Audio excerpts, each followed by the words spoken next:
Welcome back, economic warriors, to Boss Economics World, the only show that calls out the lunacy of economic mismanagement with the ferocity of a caffeinated pit bull. I'm your host, the Boss Economist, here to slice through the government's latest boneheaded moves like a hot knife through taxpayer-funded butter. Buckle up, because today we're diving into the clown show that is Donald Trump's tariff tirade against Canada, Mexico, and China, a policy so reckless, it's like handing a toddler a flamethrower in a fireworks factory. Let's break it down, from the surface madness to the deep economic rot, and expose how this administration is speedrunning the US into a recessionary dumpster fire. Let's start with the headlines, folks, because even a cursory glance at this mess is enough to make your wallet weep. President Donald Trump, in his infinite wisdom, has decided to slap a 25% tariff on all imports from Canada and Mexico, our two biggest trading partners, with a measly 10% carve-out for Canadian energy. Oh, and because why stop at alienating neighbors, he's also doubling down on China, hiking tariffs to 20% over some vague fentanyl finger-pointing. This isn't just a trade policy, it's a geopolitical tantrum dressed up as economics. Now, if you're a regular viewer of Boss Economics World, and if you're not, what are you even doing with your life? You know I'm all for calling out bad actors in global trade. But here's the thing, tariffs aren't a magic wand you wave to bring fairness or punish other countries. They're a sledgehammer, and right now, Trump is swinging it directly at the US economy's kneecaps. The stock market agrees, the S&P 500 tanked 1.76% the day Trump doubled down on this madness, and the Canadian dollar and Mexican peso are doing their best impression of a runaway roller coaster. But hey, who needs economic stability when you've got a president who thinks tariffs are easy, fast, and efficient? Spoiler alert, they're not. They're messy, slow, and a one-way ticket to inflation town. Let's dig into the first layer of this economic onion, inflation. Trump's tariffs are like pouring gasoline on a fire that the Federal Reserve is already struggling to put out. According to the Bureau of Labor Statistics, U.S. inflation was already simmering at 3.2% in October 2024, above the Fed's 2% target. Now, Trump wants to jack up the cost of $1.5 trillion in annual imports. Genius. Anderson Economic Group's latest study estimates these tariffs could drive up U.S. car prices by as much as $12,000 per vehicle. That's not a typo, folks, 12 grand. So, if you're an average American already struggling with a 20% increase in grocery prices since 2021, USDA data, get ready to kiss that new car goodbye, or take out a second mortgage to afford one. And it's not just cars. A private survey from the Institute for Supply Management, ISM, released this week showed U.S. factory activity teetering on the edge of stagnation, with a gauge of prices paid for materials hitting its highest level since June 2022. Translation: businesses are already paying more for raw materials, and now Trump's tariffs will make it even worse. Those costs don't just disappear into the ether, they get passed on to you, the consumer. Senator Ron Johnson, a Republican no less, warned that these tariffs will disrupt supply chains and increase costs to consumers. When even your own party is side-eyeing your policy, you know you've gone off the deep end. Now let's zoom out to the international fallout, because Trump's tariff spree isn't just a domestic disaster, it's a masterclass in alienating allies. Canada and Mexico aren't just trading partners, they're the backbone of North American supply chains. In 2023, U.S. trade with Canada and Mexico totaled $1.6 trillion, according to the U.S. Census Bureau. That's more than our trade with China, the EU, or anyone else. And what does Trump do? He spits in their faces and risks a full-blown continental trade war. Canada's already gearing up for retaliation, with Prime Minister Justin Trudeau unveiling plans for $20.7 billion in tariffs on U.S. goods, everything from orange juice to peanut butter. Ontario's Premier Doug Ford is even threatening to cut off nickel exports, which would kneecap U.S. manufacturing.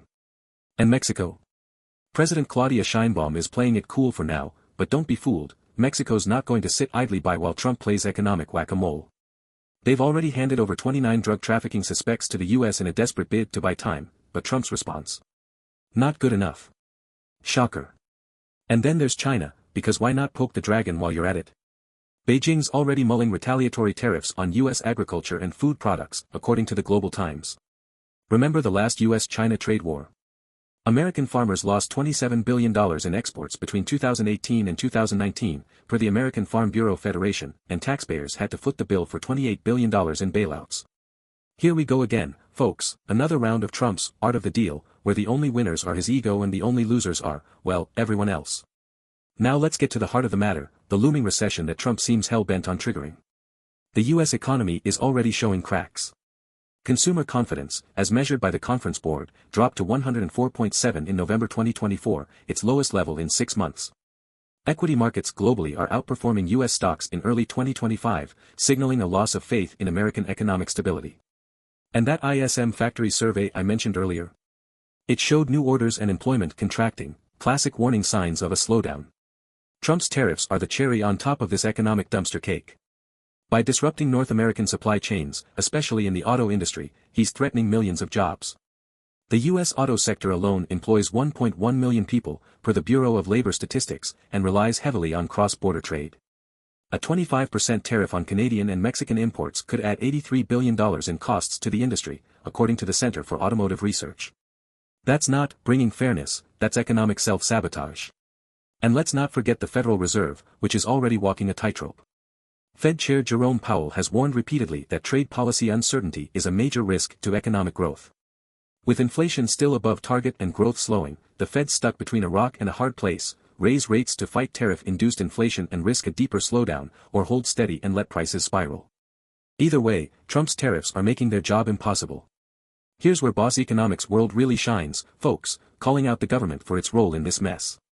Trump's tariff obsession isn't just bad policy, it's a symptom of a deeper problem: economic illiteracy at the highest levels of government. Tariffs are a blunt instrument, not a scalpel, and using them to address complex issues like fentanyl trafficking or trade imbalances is like using a chainsaw to crack a walnut.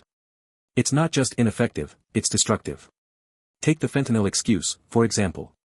Trump claims these tariffs are about pressuring Canada and Mexico to crack down on drug flows, but the data tells a different story. Since October 2021, only 70 pounds of fentanyl have been seized at the U.S.-Canada border, per U.S. Customs and Border Protection.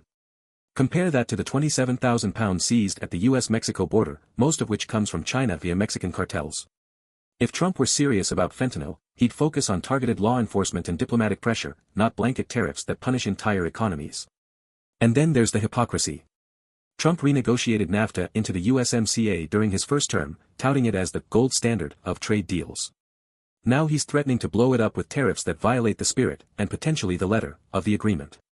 The Chinese embassy nailed it when they called this a typical act of unilateralism and trade protectionism. But hey, why honor your own deals when you can just slap on more tariffs and call it winning? Here's the kicker, folks: the real victims of Trump's tariff tantrum aren't Canada, Mexico, or China. It's us. The American consumer, the American worker, the American small business owner, we're the ones who pay the price. Tariffs are a tax, plain and simple, and study after study shows they hit low and middle-income households hardest. The Tax Foundation estimates that Trump's latest tariffs could cost the average U.S. household $1,800 per year in higher prices. That's not bringing fairness, that's robbing Peter to pay Paul, except Paul is Trump's ego, and Peter is you. And let's not forget the global ripple effects. The World Trade Organization, WTO, has already warned that escalating trade tensions could shave 1.9% off global GDP by 2026. That's not just a U.S. problem, that's a global recession in the making. But hey, who needs a stable world economy when you've got a president who thinks tariffs are easy? Alright, economic warriors, let's wrap this up with a dose of Boss Economics truth. Trump's tariff spree isn't about fairness, or jobs, or fentanyl, it's about ego, optics, and a fundamental misunderstanding of how economies work.